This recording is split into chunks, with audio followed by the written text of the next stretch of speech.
tuna changamoto kubwa za wizi. Tumeibiwa sana. Yaani tumeibiwa sana. Kama nimevunjiwa hotelini, wakaniibia, nyumbani wamenivunjia, wakaniibia. Kwa hiyo tuna changamoto kubwa za waizi kwa kweli. Mwezi wa 12 walinivunjia hotelini, wakachukua mafuta, wakachukua sahani, bakuli, vikombe, vijiko, chupa, wakabeba.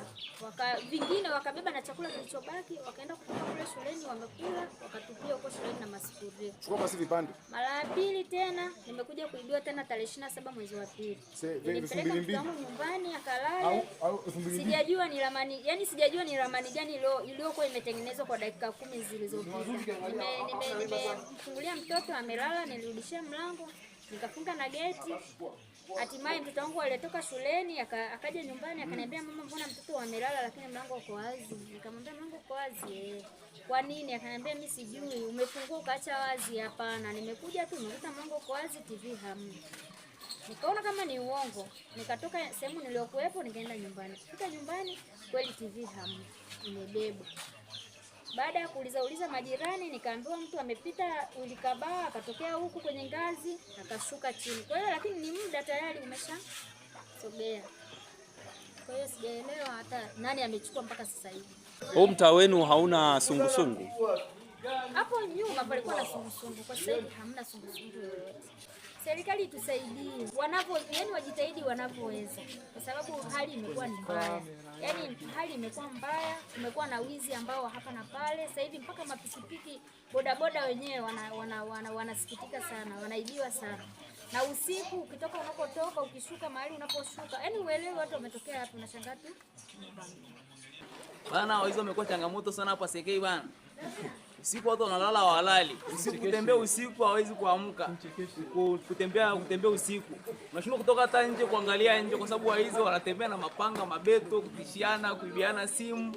Mara unaweza kaamka tu asubuhi saa 11 unaenda kazini, unashuka unasachiwa. Mara unaweza ukaingia tu na macha pikipiki nje, unatoka nje uioni. Mara unaweza ukaacha tu mabesini ya kufulia nje, mandoo ya kufulia, ukitoka nje uyaoni. Bana kuseke bana imekuwa kero sana. Watu wanaibiwa TV sana, watu wanakabwa sana, watu wanavunjiwa maduka sana, wa mtu anaibiwa unga, unakuta mara mchele umechanganywa na sukari, unga umechanganywa na maharage. Unashindwa kuelewa bwana vitu gani zinaendelea. Mara unaenda unakuta vitu vimeibiwa vimetupwa mashambani, unashindwa kuelewa nini ambacho kinaendelea. Watu wanaibiwa sana kuseke bana. Kwa sababu tunaomba serikali bana tusaidie kukabiliana nao. Kwa sababu wamekuwa ni kero. Kwa sababu unakuta mpaka sometimes mtu anakata tamaa, anataka kwenda kutoka saa 12 kwenda kazini, anasema sasa hivi naweza nikatoka saa 12 nikashikwa nikakabwa. Mara mtu anaogopa, anasema labda usiku naweza nikatoka nje mlango nienda chuoni nikashikwa nikakabwa. Kwetu hizo umezidi sana, mpaka tunafikiria kama bango kama hivyo. Hata mtu unapambana na mambo yako, unafungua biashara yako, unajibana, lakini wezi ndio kama hivyo. Nimefungua duka hapo ina wiki moja tu, wakaja wakavunja. Wamechukua baadhi ya vitu, kwaoni kama wamenikwamisha mimi. Kwa sababu swala la kurudisha mzigo dukani ni swala kujiandaa tena. Kwaoni nimeamua kama bango kama hivyo niweze kushughulikia kwamba kwa nini wananiibia, kwa nini wanatuibia. Nadhani bango ambalo umeliweka linaweza likasaidia kwa kiasi gani? Linaweza likasaidia kwa sababu hapo tumeshindia kwenye kimila tena, sio serikalini tena hapo. Kwamba uweka bango kama hilo mtu arudishe, ina maana asiporudisha unaweza kufanya lolote lingine likatokea lingine tofauti na kufuata sheria za serikali. Maana unaona kama ameshazoea kwenda polisi, wanapewa kitu cha polisi wanarudi, ilikuwa ni mazoea. Kwa maana kama tumie plan B. Ni hasara kiasi gani ambayo umepata kutokana na uhalifu ambao unaendelea? Kwa haraka kama 1,200,000. Inarudisha nyuma kwa kiasi kikubwa, kwa sababu unapoweka mzigo, kama mimi nimeweka mzigo kama huo, wao wakachukua huo mzigo, ina maana swala kuchana na mzigo dukani, inabidi nijipange tena. Na hata kama nitajipanga, inabidi sasa nichukue, niumbishe, inabidi nivuruge malengo yangu. Kwamba nichukue hela ya sehemu hii, nirudishe mzigo dukani, swala ambao tayari mzigo nilikuwa nao, kwa hiyo mimi wamerudisha nyuma, wamenivuruga. Wito wangu kwa viongozi, swala la kwanza ninaloliona mimi kwa uzoefu wangu na kwa muda niloka hapa Sekei, kuna swala la kwamba kubebana Kubebana kivipi? Unakuta mtu kafanya uhalifu, akikamatwa kwa sababu ni mtoto wa fulani, ni mtu ambaye anafahamika, basi wanachukulia rahisi, hawatoi adhabu inayoeleweka. Kwa hiyo nafikiri hilo linachangia kwamba vijana abadiliki, sababu unajua nikikamatwa, huyu ni babangu mdogo, huyu ni ndugu yangu, kwa hiyo haiwezi kumfanya akabadilika. Kwa hiyo tunaona kwa sababu viongozi wanachukulia simple, inabidi tuchukue plan B. Naam, tangu umetoa tangazo, labda kuna vitu ambavyo vimeshafanyika kama kurudishwa kwa vitu? Ndio, baada ya tangazo kuna vitu vimerudi kama mafuta, vidumu 3 nilikuwa shambani na nilivichukua. Kwa hiyo naona kama hilo tangazo naanza kuona matokeo yake kwamba wanaogopa, wameanza kuogopa. Ni muda gani tangu ulitoa tangazo? Tangazo kama siku ya 5 leo. Hili swala la wizi huko mtaani kwetu imekuwa changamoto kubwa sana. Maana sasa hivi nyakati za mvua huwa wizi mtaani kwetu ndio wanakuwa wengi sana. Kama sasa hivi ninakumbuka kama toyo 2 zimeibiwa hapa karibuni. Moja imeibiwa hapo chini kabia na shule ya SK, nyingine imeibiwa pale chini Mapana.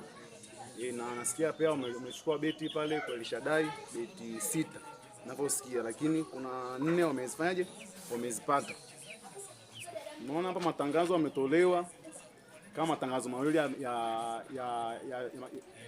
moja ya duka, nyingine ya pikipiki kuibiwa. Unadhani matangazo kama haya yanaweza kusaidia kukomesha wizi? Matangazo kama haya kusaidia kuli ni uongo. Ni uongo. Kwa sababu matangazo kama hayo, yani mpaka mtu anaje kukuibia chombo chako cha milioni 4, maana yeye mwenyewe amejipanga. Kwa sababu hapo serikali itabidi iangalie.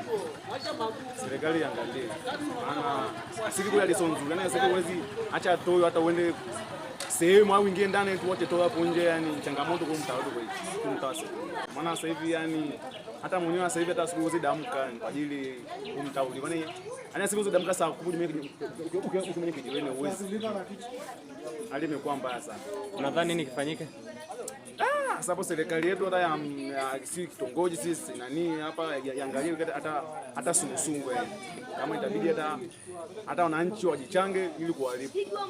Maana yake huko hakuna sungusungu.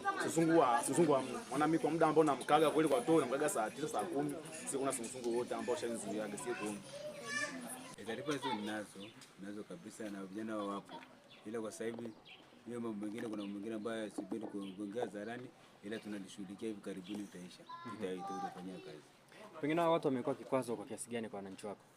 Wamekuwa ni kikwazo kwa sababu wao kazi yao vijana wao kuweza kufuta banki hapo shuleni hapo na hawana shughuli, hawajishughulishi na shughuli zote hizo. Wana tunawafahamu kwa tunawashughulikia hizo hapo, tunawaita pale kwenye kikao hapo uwanjani hapo, tukawaasa kwamba waache ukutaji wa banki, alafu tafute shughuli za kufanyia kupatia kipato kwa njia halali. Lakini sasa unakuta hawasikii. Tunawafuata hata kuingiza pale uwanjani, unakuta banki tunawafuata kabisa live, tunaelezea na chana na hivi daktari shughuli ya kufanya ili kuongezea kipato, lakini hawasikii. Sasa ndio mambo ndipo sasa basi tukue sheria ifanye upate mkondo wake. Pengine mmeweza kuzungumza na wazazi na walezi wa vijana hao? Tumezungumza nao kabisa, tumewaita baadhi wakaja, wengine wajaje, lakini wamekuja baadhi tukaongea nao, lakini hamna lolote endelea, wanaendelea tena tunazidi sana.